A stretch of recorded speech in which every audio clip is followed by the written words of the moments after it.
Bapak-bapak dan ibu-ibu yang saya hormati, pada pertemuan-pertemuan yang lalu kita telah membahas bahwa kita akan mengalami hidup bahagia bila kita bisa terbebas dari takut dan sedih. Caranya secara umum adalah kita mesti beriman dengan cara yang benar, lalu kita berperilaku konsisten sesuai dengan keimanan tadi. Lalu bagaimana cara membebaskan diri dari ketakutan? Ada dua cara yang saya usulkan pada pertemuan yang lalu. Yang pertama adalah kita harus berpikir realistis dengan modal antara lain ilmu pengetahuan yang cukup agar kita bisa mengantisipasi ke depan. Dan kita mesti memiliki pengalaman yang memadai dan mau mendengarkan nasihat yang benar dari orang lain dan berpegang teguh pada keimanan tadi. Yang kedua, kita hindari sikap dan perbuatan yang bisa menimbulkan bahaya pada diri sendiri. Pagi ini kita akan membahas langkah-langkah teknis yang lebih detail bahwa orang Islam harus selalu berorientasi ke depan, future oriented. Jadi bukan past oriented, tapi future oriented. Ya, orang Islam harus selalu berorientasi ke depan untuk mencari kebahagiaan dunia dan akhirat. Allah menganjurkan kita agar kita berorientasi ke masa depan sambil mengevaluasi yang sudah lalu. Jadi fokus tetap ke depan, tapi jangan melupakan saat ini dan saat yang lalu. Tapi kita jangan tenggelam pada saat ini dan yang lalu. Sekarang dan saat yang lalu kita pakai untuk evaluasi, untuk menentukan langkah-langkah ke depan. Ayat ini sangat populer, yaitu di surat Al-Hasyr ayat 18. A'udzubillahi minasyaitonirrajim. Ya ayyuhalladzina amanu taqullaha wal tanzur nafsum ma qaddamat lighad. Wattaqullaha innallaha khabirum bima ta'malun. Wahai orang-orang yang beriman, bertakwalah kepada Allah. Coba, satu address pertama yang dipanggil adalah orang yang beriman, dan perintahnya dimulai dengan bertakwa kepada Allah. Nanti kita dapatkan di belakang juga ada perintah bertakwa kepada Allah lagi. Jadi apapun yang kita lakukan itu harus dimulai dengan takwa kepada Allah dan diakhiri dengan takwa kepada Allah. Isi pesannya apa? Wal tanzur nafsum ma qaddamat lighad. Hendaklah setiap orang itu melihat apa yang sudah terjadi. Yang sudah terjadi itu berarti lampau dan sekarang, ya, karena yang sekarang ini kan sedang terjadi. Lighad untuk kepentingan besok, ya. Besok bahasa Jawa, bukan besok bahasa Indonesia. Kalau besok bahasa Indonesia itu kalau sekarang hari Ahad, besok itu hari Senin. Ini ghad itu besok. Bapak Ibu yang dari Jawa paham artinya besok. Bagi yang lebih ngerti bahasa Inggris, besok itu bahasa Inggrisnya tomorrow. Kalau besok hari Senin itu bahasa Inggrisnya tomorrow. Jadi kalau bilang tomorrow itu besok hari Senin. Tapi kalau tomorrow itu besok. Besok itu panjang ke depan. Termasuk besok pagi, termasuk nanti sore, nanti besok pagi, minggu depan, tahun depan, bahkan hidup setelah mati itu masih besok. Ya, itu masih tomorrow. Jadi perintah Allah, hendaklah kita melihat apa yang sudah dan sedang terjadi untuk membuat persiapan langkah-langkah ke depan. Dan kata wal tanzur itu kita bahasa Indonesiakan. Wal tanzur itu kata kerja lampaunya nadhoro. Nadhoro. Orang Indonesia seringkali mengubah dho dengan L. Nadhor. lalu berubah menjadi nalar.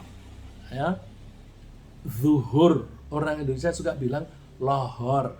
Ya, jadi nazar itu diadopsi menjadi nalar. Jadi kita dianjurkan oleh Allah untuk menalar apa yang sudah dan sedang terjadi. Itu harus kita pelajari. Tapi jangan tenggelam di situ. Nanti kita akan sampai pembahasan kalau ketika kita tenggelam pada masa lalu dan sekarang, kita tidak akan maju-maju. Supaya kita maju, pasti selalu berorientasi ke depan. Maka kita melihatnya itu sangat memprihatinkan. Kenapa negara-negara Islam itu kalah maju dengan non-Muslim? Karena orang-orang Islam kebanyakan tidak menerapkan Al-Quran. Karena tidak menerapkan Al-Quran, maka mereka tidak mampu menalar ke depan, ya, atau memikirkan masa depan. Jadi fokus kita ke masa depan, karena kebahagiaan yang kita cari adalah kebahagiaan di dunia ini dan juga yang akan datang sisa-sisa hidup ini sampai besok di akhirat. Kita juga berpijak pada masa kini karena program-program kita harus dilaksanakan sekarang dan akan datang. Ya, kita harus berpijak pada masa kini karena kita harus memulai dari mana. Ya, kita harus tahu the point where we start, titik di mana kita mulai. Kalau kita tidak tahu posisi kita sekarang, kita memulainya tidak pada sekarang, itu mengambang dan susah diterapkan. Nah, sambil mengevaluasi masa lalu, karena keadaan apapun yang sedang kita alami sekarang, termasuk nasib kita sekarang, itu tidak lepas dari sejarah perilaku kita di masa lalu. Apapun yang kita alami sekarang, misalnya sekarang ini kita kaya, kekayaan kita sekarang itu tidak lepas dari sejarah masa lalu. Apakah sejarahnya itu karena kita rajin bekerja atau mendapatkan warisan, itu sejarah. Ya. Begitu pula, kalau ada orang merasa, kok sampai sekarang saya tidak hafal surat Wadduha. Kenapa? Itu tidak akan lepas dari sejarah. Kalau sejarah hidupnya selama ini tidak pernah mau membaca Quran, tidak pernah mau mencoba menghafal surat Wadduha, ya sampai sekarang tidak akan hafal. Jadi nasib kita sekarang, keadaan kita sekarang tidak lepas dari sejarah masa lalu kita sendiri. Maka singkat kata, nasib kita sekarang adalah hasil dari perilaku kita masa lalu. Dan kalau kita ingin bahagia di masa depan, kita harus memperbaiki perilaku kita saat ini. Ya. Kebahagiaan yang kita cari adalah kebahagiaan di dunia dan kebahagiaan di akhirat. Oleh karena itu, usaha yang kita lakukan harus memperhatikan kaitan, ya, relationship, kaitan antara perilaku kita sekarang dan nasib kita di masa yang akan datang. Kalau kita masih sulit mempelajari perilaku kita sekarang dikaitkan dengan nasib kita masa depan, caranya pelajari dulu. Nasib kita sekarang ditentukan atau banyak dipengaruhi oleh perilaku kita di masa lalu. Nah, maka kalau kita sudah memahami semacam itu, kita set ke depan. Nasib kita besok kita masuk surga atau neraka tergantung perilaku kita sekarang. Ya. Maka Allah mendorong kita untuk mencari dan memohon. Mencari itu artinya kita do actions, ya, kita melakukan, dan memohon minta kepada Allah supaya kita diberi kebaikan di dunia dan kebaikan di akhirat. Permohonan kita itu kita baca setiap hari sehingga kita sangat hafal. Ya, itu disebutkan di surat Al-Baqarah ayat 201. Wa minhum man yaqulu rabbana atina fid dunya hasanatan wa fil akhirati hasanatan wa qina adzabannar. Ini konteksnya ayat ini adalah ketika orang melakukan haji. Orang yang pergi haji itu yang dicari macam-macam. Ada orang pergi haji itu kepingin mendapatkan kebaikan di dunia dan kebahagiaan di akhirat. Dan mereka ingin selamat dari neraka. Tapi ada orang yang permohonannya itu kekayaan atau masalah keduniaan. Misalnya, ada seorang teman yang sakit telinganya, ke dokter berkali-kali nggak sembuh-sembuh. Terus dia pergi ke Makkah dengan harapan dia akan sembuh sakitnya. Jadi dia pergi ke Makkah jauh-jauh, tawaf, umroh dan sebagainya, permohonannya supaya sembuh. Titik. Nah, itu berarti yang dicari hanya kepentingan dunia. Bagaimana implementasi minta dunia dan akhirat? Implementasinya gampang. Misalnya gini, orang yang sama, dia sakit telinganya tidak sembuh-sembuh. Ketika di Makkah, ya Allah, sembuhkanlah telinga saya agar saya bisa memanfaatkan telinga saya dengan baik untuk mendengarkan ayat-ayat Al-Quran yang dibaca oleh orang lain dan untuk mendengarkan pengajian-pengajian sehingga saya bisa meningkatkan keimanan saya. Dengan meningkatnya keimanan saya bisa memperbaiki amal perbuatan saya sehingga sehatnya telinga saya bisa mengantarkan saya menjadi orang yang solih atau solihah dan kelak masuk ke dalam surgamu. Jadi kalau berdoa jangan berhenti di tengah jalan. Misalnya, ya Allah berilah saya rezeki yang banyak. Titik. Itu berarti mintanya dunia saja. Dan kebanyakan orang seperti itu kalau berdoa. Jadi misalnya ya yang banyak orang yang lagi sakit, ya Allah sembuhkanlah saya, sembuhkanlah seperti sedia kala, tidak sakit lagi. Titik. Jangan berhenti di situ. Sembuhkanlah saya agar saya bisa melaksanakan kewajiban-kewajiban yang Engkau bebankan kepada saya. Saya berkewajiban sholat 5 kali sehari. Saya berkewajiban mendidik anak saya menjadi anak soleh. Saya berkewajiban untuk mengelola masjid, untuk membantu para jamaah. Saya bertugas untuk memberikan pelajaran-pelajaran keimanan kepada masyarakat. Jadi kalau berdoa mohon sehat, jangan ya Allah berilah saya kesembuhan. Titik. Misalnya Allahumma antas syafi la syafi'a illa anta isfini. Sampai di situ itu kurang. Teruskan. Aku memerlukan kesehatan ini untuk meningkatkan keimanan dan pengabdianku kepada Engkau Allah. Ya. Jadi kebahagiaan di dunia adalah target kita jangka pendek, sedangkan kebahagiaan di akhirat adalah target jangka panjang. Bila ada dua target semacam ini, yang satu jangka pendek, yang satu jangka panjang, maka fokus kita sebaiknya di target yang jangka panjang. Karena kalau kita bertarget yang jangka panjang, nanti target yang jangka pendek ini akan mengikuti, karena dia akan menjadi segaris lurus dengan target jangka panjang. Bandingkan kalau kita targetkan itu, kita arahkan ke jangka pendek. Jangka pendek mungkin ketangkep, tetapi mungkin arahnya sudah belok, tidak segaris lurus lagi dengan target jangka panjang. Contoh yang gampang begini. Kalau kita mengoperate suatu perusahaan, terus kita ingin perusahaan ini menjadi makin besar, makin bermanfaat untuk masyarakat banyak, dan bisa diwarisi oleh cucu-cucu saya. Orang yang semacam itu akan berusaha hati-hati, jangan sampai perusahaan ini mati, jangan sampai perusahaan ini melenceng. Bandingkan dengan orang yang targetnya dia lebih fokus ke jangka pendek. Ya perusahaan mesti punya untung, dan saya tentu lebih suka untung yang lebih besar daripada untung yang sedikit. Lalu dia melakukan promosi besar-besaran.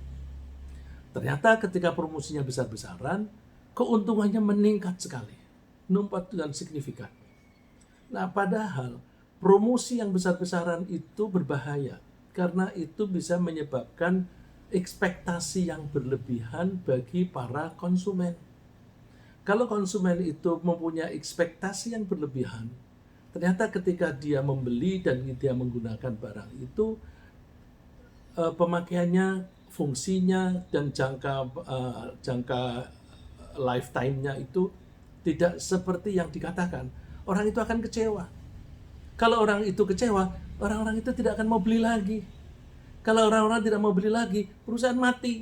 Tidak jadi diwarisi oleh cucu-cucu. Ya, oleh karena itu, kalau kita punya tujuan jangka pendek dan jangka panjang, tentukan dulu jangka panjang, dan jangka pendek ini kita sesuaikan, dan fokus kita lebih ke jangka panjang. Syukur kalau kita bisa dua-duanya, selalu kita monitor dan kita koreksi. Ya, oleh karena itu, bila fokus usaha kita pada kebaikan di akhirat, atau akhirat itu artinya bagian akhir, kita akan memperoleh kebaikan di dua-duanya, di dunia dan akhirat. Ya, tadi saya katakan kalau kita fokusnya di jangka panjang di akhirat, maka kebahagiaan di dunia akan ikut. Ini seperti janjinya Allah di surat Asy-Syura ayat 20. Man kana yuridu harthal akhirati nazid lahu fi harthi. Siapa yang menghendaki memetik panen, harth itu panenan, di sini disebutkan keuntungan. Siapa yang menghendaki memanen di akhirat, aku akan tambah panenannya. Tambahan ini artinya apa? Dia panenan di akhirat dapat, panenan di dunia juga dapat. Jadi dua-duanya dapat. Tapi sebaliknya, bila fokus usaha kita hanya pada dunia, kita hanya akan memperoleh kebaikan di dunia, tapi tidak memperoleh di akhirat. Ya.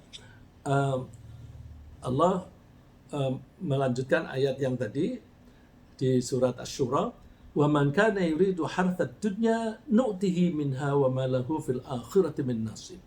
Siapa yang menghendaki panennya di dunia, aku kasih dia. Aku kasih.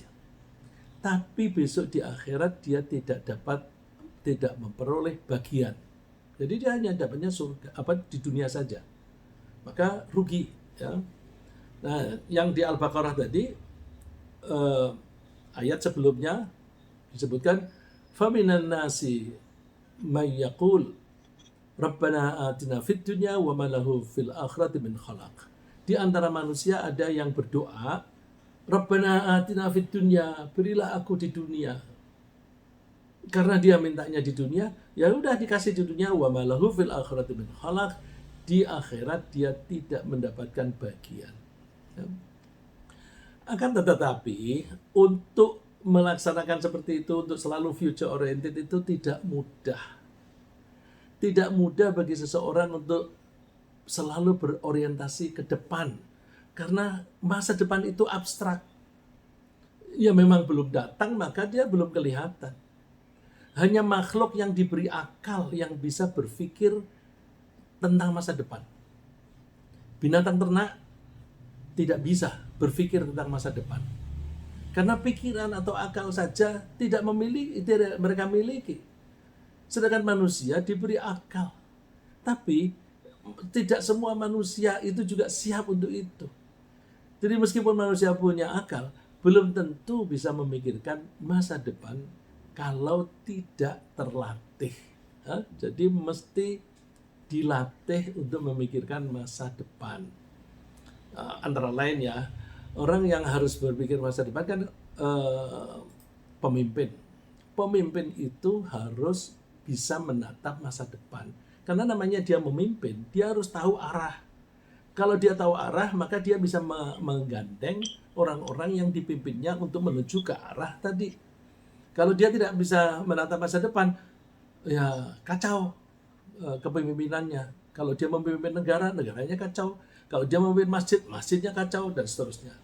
Ya.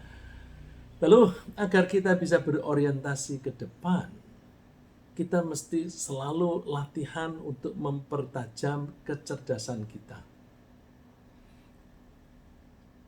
Mempertajam kecerdasan untuk melihat ke depan, yaitu kemampuan yang visioner untuk menatap target di masa yang jauh di depan. Jauh di depan itu saya menyebutnya ultimate goal. Ya. Goal atau tujuan yang paling jauh sana, yaitu kebahagiaan di akhirat. Nah, kecerdasan itu lebih ke kemampuan melihat ke depan, tapi tidak hanya jauh ke depan, tapi yang dekat pun juga kelihatan. Dan juga tidak hanya yang dekat saja, tapi yang jauh pun juga kelihatan. Ibaratnya kalau mata. Mata yang tajam itu bisa melihat dengan jelas apa yang dekat di depannya, dan juga bisa melihat dengan jelas apa yang jauh dari dia. Tentu mata itu ada keterbatasan, ya. Ada keterbatasan sejauhnya itu seberapa. Kalau ada orang yang melihat jauh ke depan itu jelas, tapi dekat tidak jelas, itu penyakit. Itu perlu bantuan kacamata. Begitu pula sebaliknya. Ya. Kalau dekat jelas, tapi jauhnya tidak jelas, itu juga perlu bantuan kacamata. Ya. Pikiran juga begitu. Kita mesti melihat apa yang ada di depan kita ini dengan jelas, karena itu tempat berpijak kita sekarang. Dan kita mesti juga melihat visi, bahasa sehari-harinya itu visi, yang dari kata vision. Vision itu pandangannya mesti harus jauh ke depan. Ada cerita yang diceritakan oleh Abdullah bin Umar.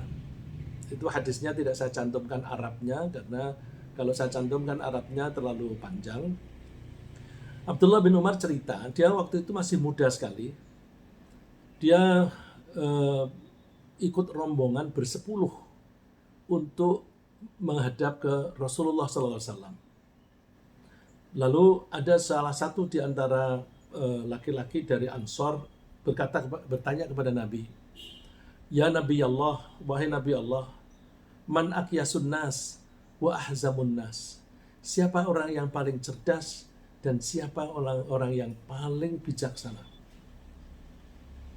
Rasulullah jawabnya, orang yang paling cerdas adalah orang yang paling banyak mengingat mati. Jadi mati itu masa depan. Untuk orang Islam, mati itu baru tahap awal untuk kehidupan berikutnya. Tapi nasib kehidupan berikutnya itu ditentukan sekarang. Oleh karena itu, orang kalau selalu ingat mati, dia akan selalu berusaha mencapai kebahagiaan setelah mati. Dan siapakah orang yang paling bijaksana? Orang yang paling bijaksana adalah orang yang paling sibuk atau paling menghabiskan waktunya untuk mempersiapkan untuk kematian tadi sebelum mati datang. Jadi kalau bahasa manajemen barangkali kita mesti menentukan goal, ya, goal of the business. Terus goal ini harus ditentukan jauh ke depan. Nah, kalau di bisnis juga jangka pendek, jangka menengah, jangka panjang. 5 tahun, 10 tahun. Paling 10 tahun itu sudah bagus. Di atas 10 tahun itu kita sulit untuk membuat persiapan. Nah, tapi itu 10 tahun kalau menurut pemahaman kita tentang hadis ini, itu masih jangka pendek. Orang yang mempunyai rencana, aku targetku besok ketika pensiun, aku sudah menjadi jenderal. Itu jangka pendek. Karena setelah jadi jenderal, kalau dia masih hidup, dia masih harus menempuh kehidupan ini. Lalu bagaimana nasib berikutnya? Nah, jadi itu masih jangka pendek. Jangka panjang itu harus melampaui batas kematian. Lalu bagaimana cara mempertajam kecerdasan itu? Cara mempertajam kecerdasan, kita perlu mempelajari kejadian-kejadian di masa lalu yang berkaitan dengan perilaku manusia. Jadi kita lihat perilaku-perilaku manusia yang lalu, artinya kita mesti mempelajari sejarah. Ya. Kalau ada orang ingin melupakan sejarah G30S misalnya itu mau dihapus, itu bisa membuat kita makin bodoh. Orang yang tidak mau mempelajari sejarah Islam pada zaman Nabi, Islam pada zaman sahabat, itu dia akan buta. Maka kita mesti mempelajari kejadian-kejadian masa lalu kita pelajari pola kejadian itu. Kita pelajari pattern-patternnya. Karena setiap kejadian dalam sejarah itu mesti ada polanya. Termasuk dari sisi sebab akibat. Pattern itu antara lain adalah pattern sebab akibat. Karena sebab akibat itu termasuk sunnatullah. Dan kita susun program kita sendiri untuk menggapai target masa depan kita. Perintah Allah untuk mempelajari generasi yang lalu bisa kita baca di surat Al-Hajj ayat 46. Afalam yasiru fil ardi fatakuna lahum qulubu yaqiluna biha aw adhanu yasma'una biha fa innaha la ta'mal absar walakin ta'mal qulubul lati fis sudur. Apakah mereka itu belum pernah jalan-jalan di muka bumi? Lalu mereka menggunakan akalnya untuk berpikir tentang apa yang terjadi di permukaan bumi ini. Jadi kalau kita melihat misalnya jalan-jalan ke Eropa, kita lihat bagaimana kehidupan masyarakat mereka, bagaimana sejarahnya. Ada pola-pola, ada pattern-pattern yang bisa kita pelajari, yang baik kita pakai, yang tidak baik kita tinggalkan. Au adzanu yasma'una biha, atau mereka menggunakan telinganya untuk mendengarkan. Jadi mendengarkan pelajaran sejarah, mendengarkan nasihat dari orang, itu perlu. Kalau ada orang yang tidak mau menggunakan akalnya dengan benar, dengan baik, tidak mau menggunakan telinganya untuk mendengarkan pelajaran-pelajaran, itu ibaratnya orang yang buta. Fa innaha la ta'mal absar, bukan buta mata, walakin ta'mal qulubul lati fis sudur, tapi buta hati yang ada di dalam dadanya. Ya, jadi kita mesti mempelajari sejarah, kemudian pola-polanya. Yang contoh yang gampang begini. Fir'aun, ini insya Allah semua sudah tahu ceritanya Fir'aun. Fir'aun itu berlaku congkak, sombong, hancur dia. Abrahah yang congkak, sombong, ingin menghancurkan Ka'bah, hancur dia. Namrud yang membakar Nabi Ibrahim juga begitu congkak, hancur dia. Jadi kalau begitu, polanya apa? Kalau ada penguasa sombong, maka dia tinggal menunggu saatnya dia akan hancur. Itu kalau kelompok. Pribadi juga begitu. Kita jangan sombong, nanti kita akan hancur individually, ya, tidak secara masyarakat. Kalau tadi negara, kalau ada negara pimpinannya sombong banget, dia merasa tidak bisa dikotak-katik, tidak tersentuh hukum dan sebagainya, tunggu saatnya, pasti dia akan hancur karena pola-pola yang sudah terjadi di dunia ini seperti itu. Jadi kita dianjurkan oleh Allah untuk belajar tidak hanya dari pengalaman kita sendiri, tapi juga dari pengalaman orang lain. Kejadian-kejadian yang terjadi pada orang lain, kita adopsi untuk pelajaran sehingga seolah-olah kita sendiri mengalaminya. Ya. Jadi berdasarkan ayat tersebut, kita dianjurkan memperhatikan perilaku masyarakat generasi sebelum kita dan akibat apa yang mereka alami. Kita pelajari hubungan antara perilaku mereka dan nasib mereka. Jadi mempelajari pola sebab akibat dianjurkan oleh Allah. Misalnya, perilaku buruk pasti berakibat buruk. Allah berfirman, "Tsumma kana 'aqibatal ladzina asa'us su'a an kadzdzabu bi ayatillahi wa kanu biha yastahzi'un." Kemudian akibat orang-orang yang mengerjakan kejahatan, mereka mendapatkan akibat berupa azab. Nah, ini kan sebab akibat. Allah menyebutnya aqibatal ladzina asa'u. Akibat bagi orang yang berbuat buruk. Akibatnya adalah mereka akan mendapatkan nasib yang buruk. Karena mereka mendustakan ayat-ayat Allah dan mereka selalu memperolok-oloknya. Memperolok-olok itu kan kesombongan. Ini normatif, ya, general rule. Tapi ada contoh-contoh yang diberikan oleh Allah di dalam Al-Quran. Misalnya kaumnya Nabi Lot. Kaumnya Nabi Lot itu dianjurkan untuk berbakti kepada Allah, mereka menolak. Dilarang untuk sodomi, mereka menolak, bahkan terus-menerus melakukannya. Bahkan ketika Nabi Lot itu kedatangan malaikat dan mereka diberi kesempatan untuk bisa melihat wajah malaikat yang tampan-tampan itu, mereka ingin memperkosanya, ingin melecehkannya. Lalu akibatnya fa'anjainahu wa ahlahu illa imra'atah kanat minal ghabirin. Kami selamatkanlah Lot dan keluarganya kecuali istrinya. Karena istrinya itu berkhianat, maka istrinya termasuk tenggelam. Wa amtarna alaihim matara, dan kami hujani mereka dengan hujan yang sangat lebat. Fanzur kaifa kana aqibatul mujrimin. Lihat apa akibat bagi orang-orang yang banyak melakukan dosa. Jadi contoh-contoh yang diberikan oleh Allah itu nyata yang kita bisa mempelajarinya. Kita bisa berkunjung ke Aman dan kita pergi ke Laut Mati. Laut Mati itu adalah bekas di mana kaumnya Nabi Lot itu ditenggelamkan oleh Allah, yang tadinya itu perkampungan, lalu ada gempa bumi yang membelah bumi dibarengi dengan hujan yang lebat, lalu mereka tenggelam di situ, dan keruntuhan landslide, ditambah lagi rembesan air dari laut itu ke situ, sehingga itu laut tapi mati. Laut tidak nyambung dengan laut yang lain, tetapi airnya asin karena airnya itu rembesan dari laut. Nah, karena air ini tidak kemana-mana, setiap hari menguap, lalu garamnya makin hari makin kental di situ, maka airnya asin sekali sampai pahit. Ya.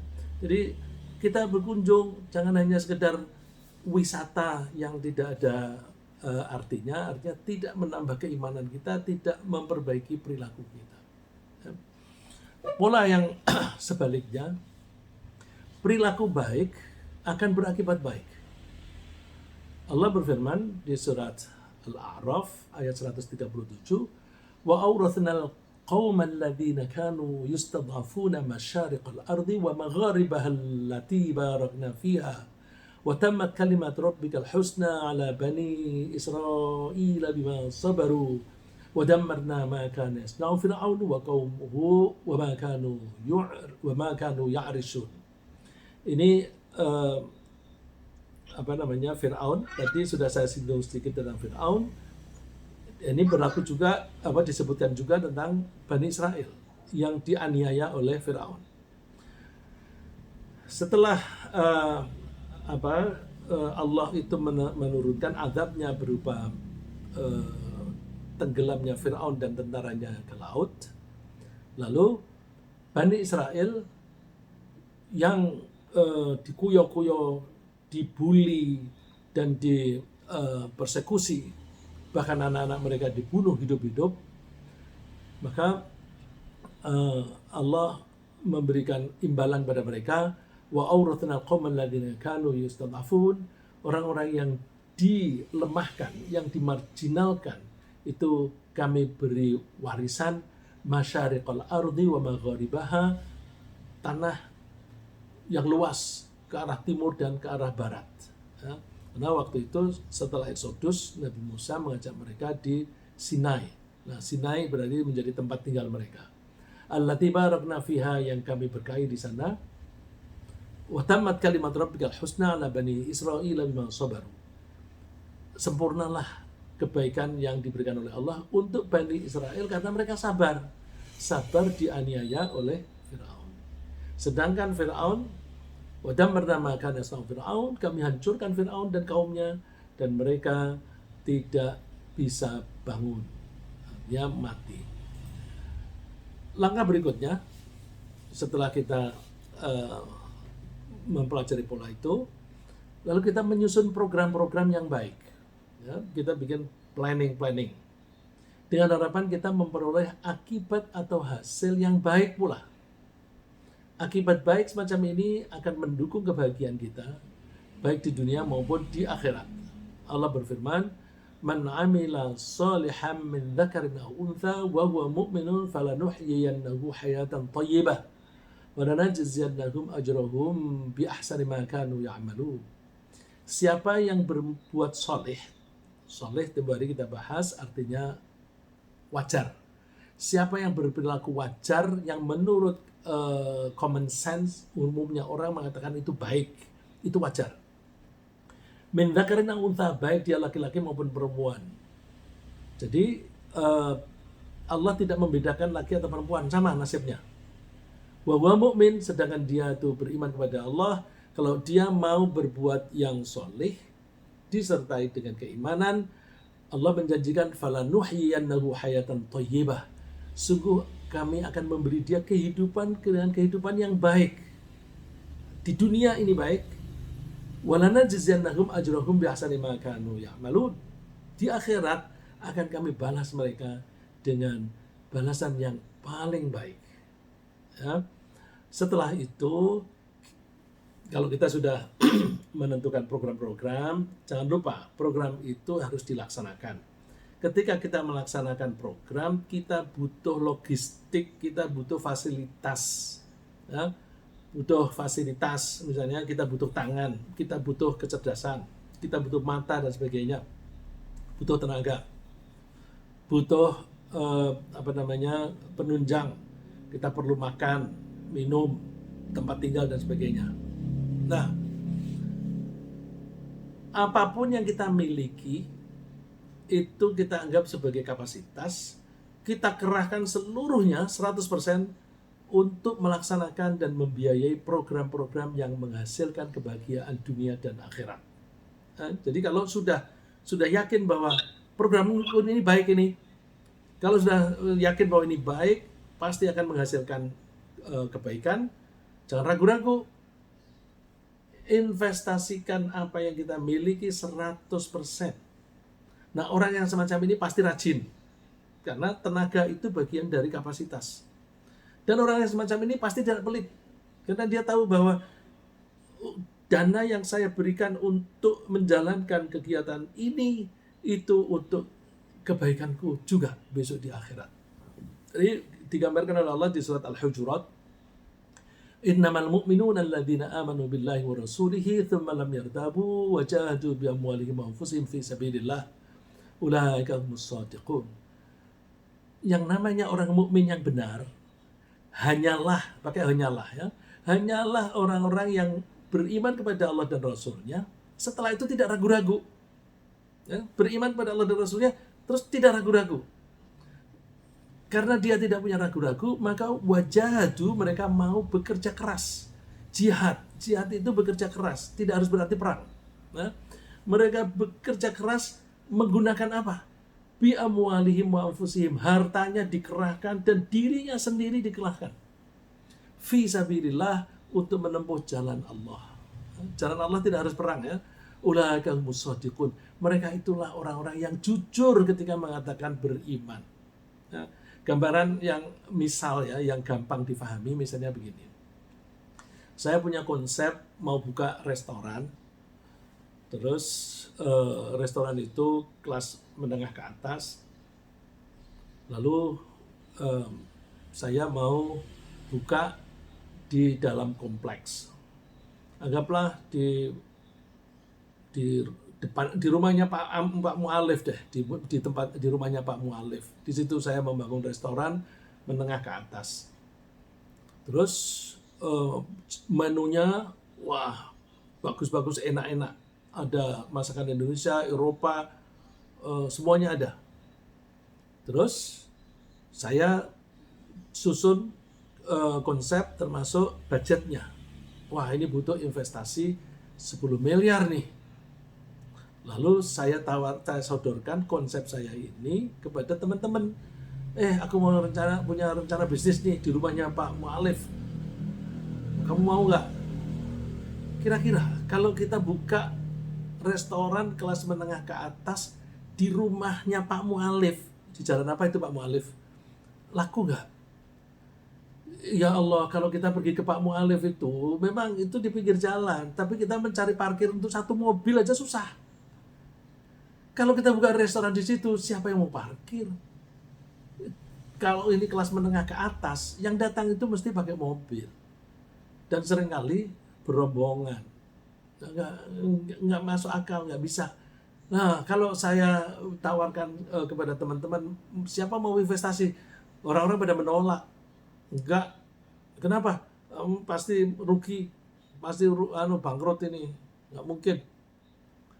Nah, kalau kita menyatakan beriman tetapi tidak mau berinvestasi, itu tandanya imannya itu ragu-ragu. Kalau kita itu yakin dengan keimanan kita, nggak akan ragu-ragu berinvestasi. Berinvestasi itu tidak harus dengan duit ya, dengan tenaga. Mohon doa restu saya ini sok merasa sok GR. Saya ini alhamdulillah setelah berhenti bekerja, saya itu menyatakan pada diri sendiri, saya akan full time untuk dakwah. Jadi hidup saya hanya untuk dakwah. Bapak-bapak kalau tanya sama istri saya sehari-hari begitu ada waktu pasti di depan komputer. Nanti kalau capek ngantuk sambil tiduran. Tiduran bisa merebahkan diri, bisa juga tidurannya di kursi. Karena saya sudah sudah menyatakan ya insya Allah aku akan invest di sini. Nah, saya ingin melaksanakan ayat ini. Nah, saya menutup pengajian hari ini. Ayo kita laksanakan ayat ini.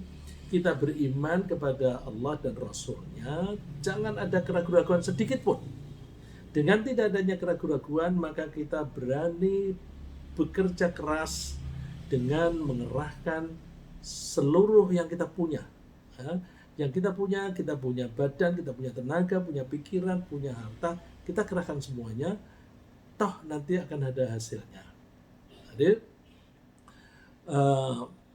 kesimpulannya, Allah menganjurkan kita agar kita berorientasi ke depan.